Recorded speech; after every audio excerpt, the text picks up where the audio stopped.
Bem, bom dia pessoal.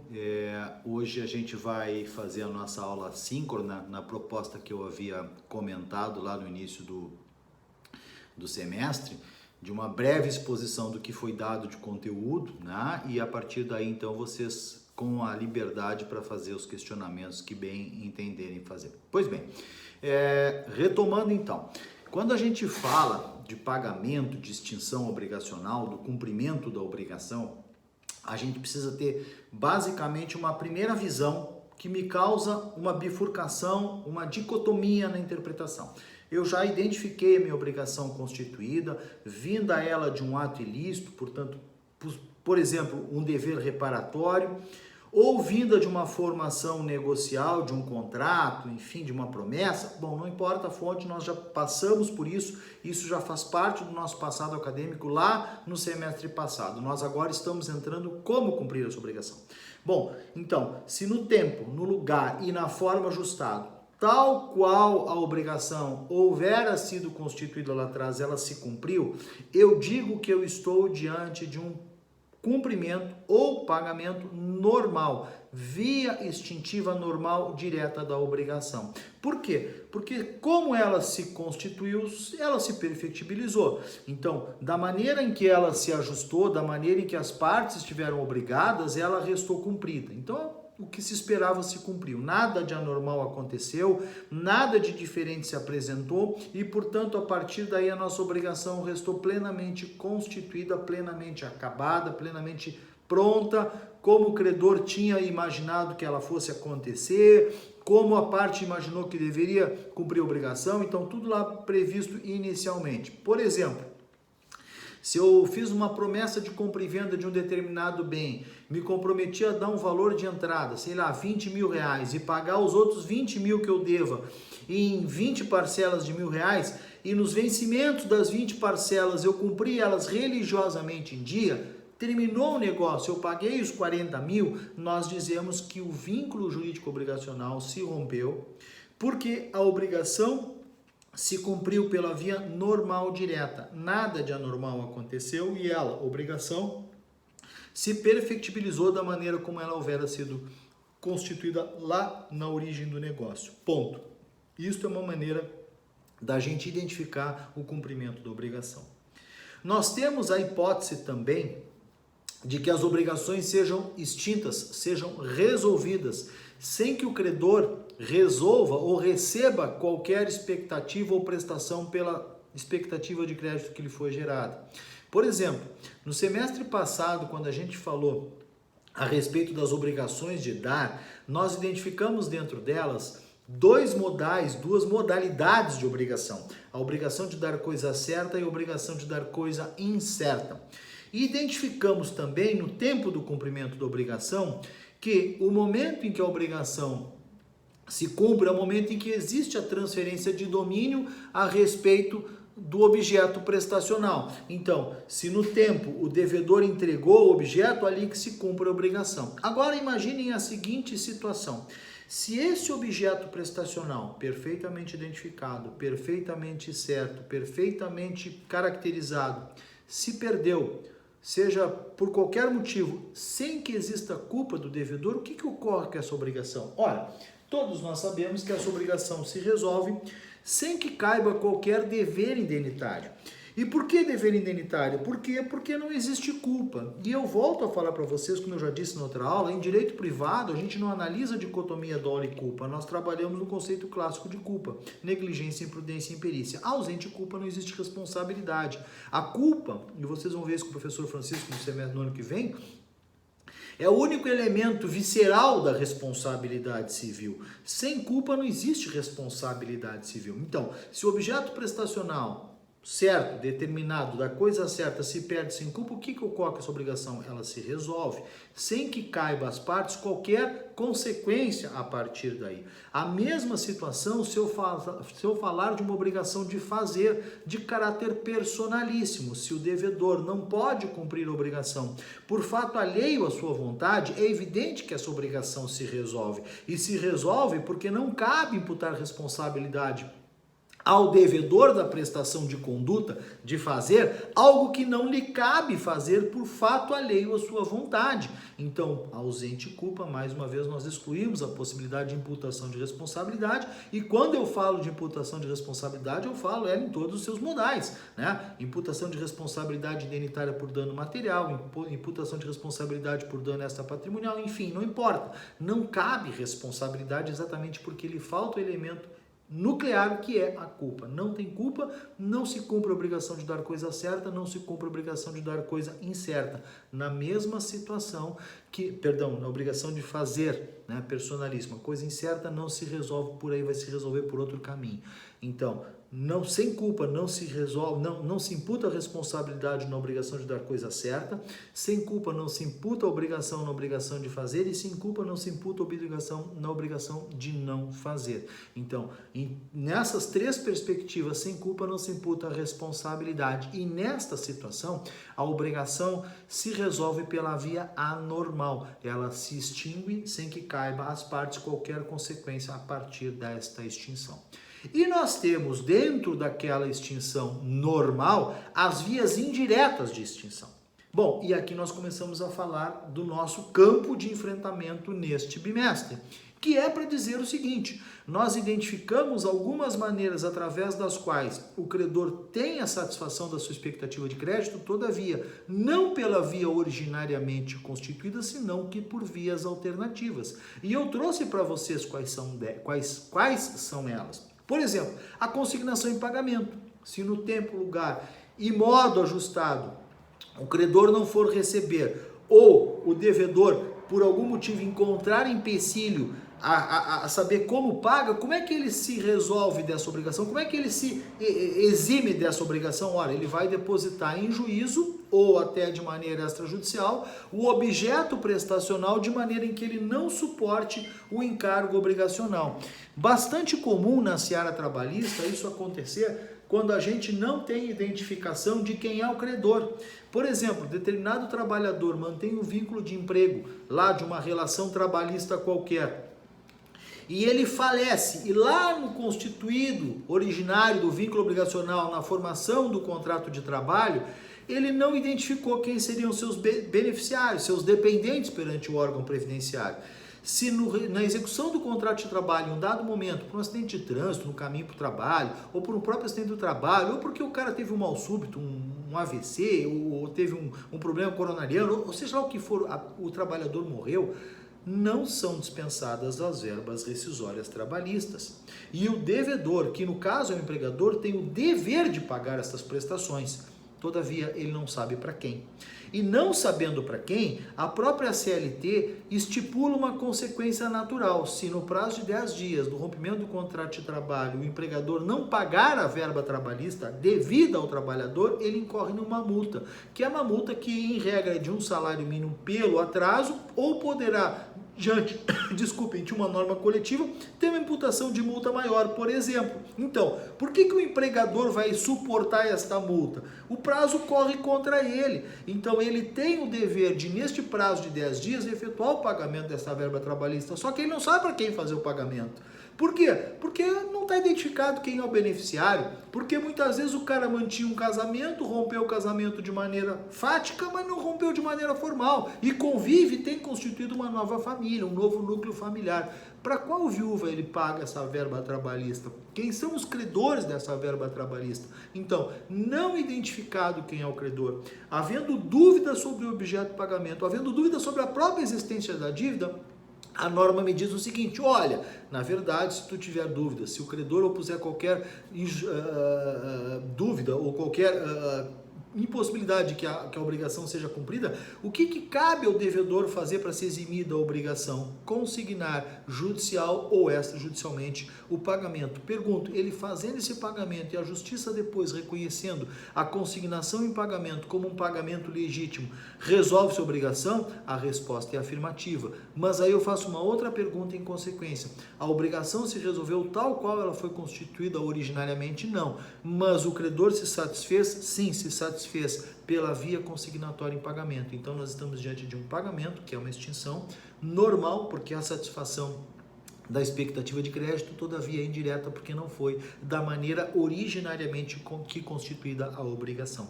Mesma situação que eu vou falar para vocês na dação em pagamento, né? Em que eu também tenho uma extinção de pagamento, todavia não da maneira em que a obrigação foi originariamente constituída. Por exemplo, se eu tinha uma obrigação de entregar um objeto, sei lá, poderia ser pecúnia, dinheiro para pagamento da obrigação, e no momento eu não tenho esse dinheiro e ofereço para o credor naquele momento, olha, eu não tenho R$100 que eu te devo, mas eu posso te entregar este controle de ar-condicionado por esse valor, e o credor aceitou, a obrigação não se resolveu da maneira como ela foi constituída, que era pagamento em pecúnia, mas sim pela entrega de um objeto prestacional, evidentemente com aceitação do credor, que substituiu aquela prestação originária. Então eu dei em pagamento um objeto prestacional diferente daquele objeto originário. E por este caminho eu resolvi a minha obrigação. Então eu posso consignar em pagamento, eu posso dar uma prestação direta e ainda eu posso fazer uma novação,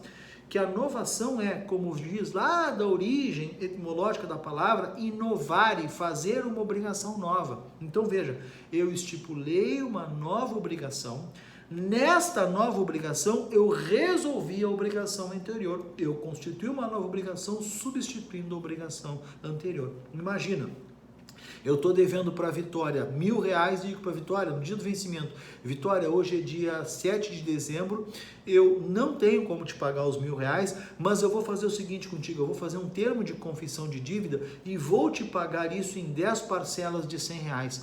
No momento em que a Vitória concordou e aceitou, daqui a pouco colocando juros, daqui a pouco, enfim, não interessa. A novação constitui uma nova obrigação, constituída a partir dali com nova prestação, com nova obrigação, com tudo novo, tá? Constitui uma nova obrigação e a Vitória credora aceitou, aquela obrigação originária não existe mais. O que eu tenho a partir de agora é uma nova obrigação com prestações vincendas. E eu não tenho mais a responsabilidade do inadimplemento, eu tenho uma nova dívida. Se lembram da diferença da dívida e da responsabilidade? A dívida existe no momento em que eu constituo a obrigação e a responsabilidade existe no momento em que eu não cumpro a obrigação na qual ela está constituída. Chegou no vencimento, eu não cumpri a obrigação, eu estou falando de responsabilidade. A dívida está lá na formação de um vínculo jurídico obrigacional. No momento em que eu fui no banco, peguei dinheiro emprestado e comprei um carro, eu constitui uma dívida, mas eu não tenho responsabilidade se eu cumprir as obrigações religiosamente em dia, segundo a obrigação houvera sido originariamente constituída. Então, nesta hipótese em que eu constituí uma nova obrigação para substituir a obrigação anterior, eu extingui essa obrigação anterior e constituí uma nova obrigação. O termo de parcelamento de dívida, uma confissão de dívida, uma renegociação de dívida, ela nada mais é do que uma via extintiva uma via extintiva indireta normal através da novação, em que eu, inovando, constitui uma nova obrigação substituindo a anterior. Então eu constitui uma nova obrigação com prestações vincendas e futuras que vai determinar uma nova obrigação. Qual a diferença? Isso é muito importante, por exemplo, da novação para dação em pagamento. Na dação, o objeto novo que substitui o originário é entregue naquele ato e a obrigação ali se resolve se libertando as partes do vínculo obrigacional. Na novação, eu constituo uma nova obrigação e aquele vínculo está solvido, todavia as partes ainda continuam ligadas por um novo vínculo, o que não ocorre na dação em que a entrega de uma prestação diversa resolveu a obrigação. Temos ainda como vias normais indiretas o pagamento por compensação, que não se trata de uma liberalidade pela própria constituição da redação do Código Civil, mas sim uma imposição legal. Quando credores e devedores simultaneamente, reciprocamente considerados, de créditos que sejam trocáveis, de créditos que sejam permutáveis, de que sejam disponíveis, as dívidas vão se compensar até os seus respectivos limites. E isso é uma maneira extintiva obrigacional também, que se dá através da compensação de créditos e débitos reciprocamente.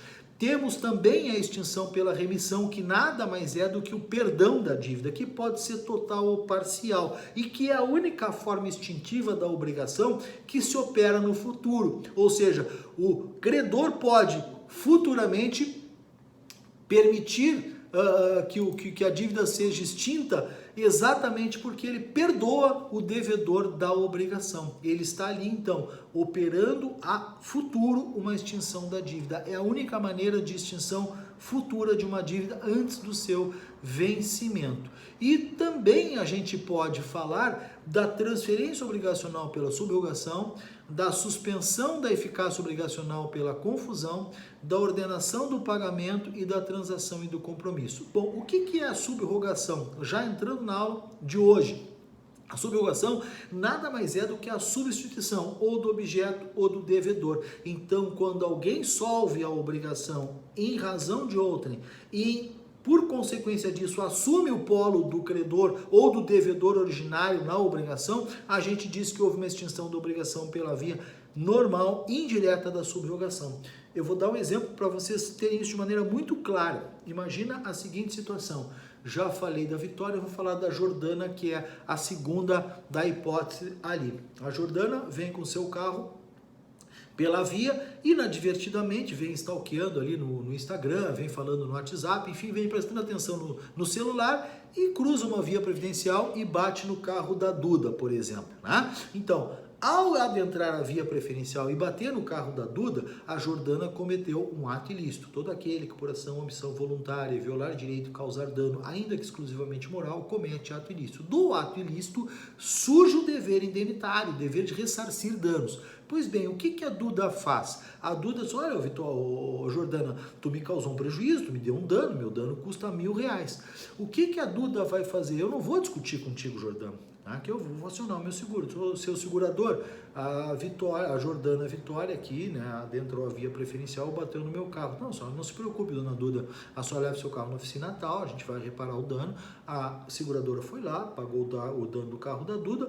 E aí eu pergunto classicamente para vocês, meninas, vocês acham que a seguradora vai ficar no prejuízo? É evidente que não. O que a seguradora vai fazer? A seguradora vai atrás da Jordana para cobrar a dívida. Mas, professor, cadê o vínculo entre a Jordana e a seguradora? Não existe. Na verdade, aqui nós temos uma subrogação. A seguradora pagou a dívida e se subrogou, pagou o conserto e se subrogou na expectativa de crédito que originariamente era da Duda. Então ela faz uma subrogação e se coloca no lugar de credora em face da Jordana e vai buscar da Jordana o ressarcimento do dano. Então, aquele vínculo originário em que nós temos lá posto a Jordana e a Duda, ele tem uma substituição de um dos polos do elemento constitutivo da obrigação do credor, da Duda, porque sai a Duda do polo credor e entra a seguradora. Isto é subrogação. E a gente também pode identificar essa subrogação de maneira objetiva, quando a gente esquece das pessoas envolvidas no vínculo e substitui o objeto prestacional. E a gente vai identificar também aqui uma subrogação, que é a substituição. A obrigação ela não acaba, a obrigação continua existindo e é por isso que eu falo somente em transferência da obrigação e não em extinção da obrigação, exatamente porque é uma mudança de um dos elementos da obrigação e não há extinção da obrigação. A obrigação originariamente continua existindo, tá certo? Todavia, a doutrina vai falar para você de maneira uníssona que isso é uma via extintiva obrigacional. No meu entendimento, não. No meu entendimento, ele é uma transferência obrigacional. Mas isso é um entendimento meu, como eu já disse para vocês, é um problema meu. Ainda na sequência, nós temos a suspensão da eficácia obrigacional pela confusão. E que realmente sempre causou muita confusão, porque quando a gente lê a própria digressão, a própria literalidade do Código Civil, a gente diz e olha lá que a obrigação ela não se solve, ela tem a sua condição suspensa. Suspendendo ou levantando os elementos que causaram essa suspensão, a obrigação volta a viger conforme a Constituição originária. Então imaginem a seguinte situação, tá? Imaginem a seguinte situação. Determinado bem vai a leilão. Eu sou locatário do bem, eu tenho um contrato de locação com o proprietário do bem. Eu sei do leilão, vou lá no leilão e faço a arrematação. No momento em que eu, locatário, faço a arrematação, eu me coloco como arrematador do bem na condição de proprietário do bem, portanto de locador. E eu, Enio, passo a ser locador e locatário. Como é que eu posso dever para mim mesmo? Eu não posso dever para mim mesmo. Então, na verdade, essa obrigação em tese estaria extinta. Só que o devedor, aquele que teve o bem levado a leilão, entrou com embargos, arrematação, e obviamente ele vai para a justiça discutir o leilão. Se ele porventura ganhar os seus embargos à penhora, os embargos à arrematação, ou os seus embargos propriamente ditos, o que vai acontecer com o leilão? Ele vai ser anulado. E eu que havia arrematado, vou perder a arrematação, evidente que o dinheiro que porventura eu tenha dado eu vou receber de volta, mas aquela condição de me tornar proprietário do bem, ela vai acabar. E a obrigação originária do contrato de locação, ele vai voltar a existir. Então, o devedor voltará, o credor, o locador voltará à sua condição de credor e eu voltarei à minha condição de devedor. Então, ausentes, afastadas as condições que impõem a suspensão da obrigação, a obrigação volta a sua conformação originária, tal qual ela era devida. Mas veja, neste período de tempo a obrigação está suspensa pela confusão. Por quê? Porque segundo o conceito de confusão, suspende-se a obrigação ou extingue-se a obrigação ao tempo em que confundirem-se na figura do credor, na mesma figura pessoal, a condição de credor, de solvens e a cipens de credor e devedor. E neste período, portanto, a obrigação está suspensa. Depois tem mais dois pontos que vou dar de en passant para vocês, porque primeiro é a ordenação do pagamento pela imputação do pagamento, que nada mais é do que uma ordenação, né? Havendo dívidas iguais, o que eu vou pagar primeiro, vou deixar de pagar primeiro, e a transação em compromisso, que nada mais é do que matéria que vocês vão trabalhar lá dentro de contratos, mas que por um equívoco ainda da grade curricular, ela consta dentro do direito das obrigações, que nada mais é do que, na verdade, uma transação, um compromisso, uma cláusula compromissória, que isso passa para dentro de toda a teoria contratual como vias extintivas obrigacionais, tá bem? Então, basicamente, o conteúdo que eu trabalhei nessas 3 aulas, que é a aula do dia 23 de novembro, pagamento por consignação da ação e inovação, do dia 30 de novembro, compensação e extinção pela remissão, e do dia 7 de dezembro, hoje, portanto, transferência pela subrogação, confusão, ordenação do pagamento e transação em compromisso,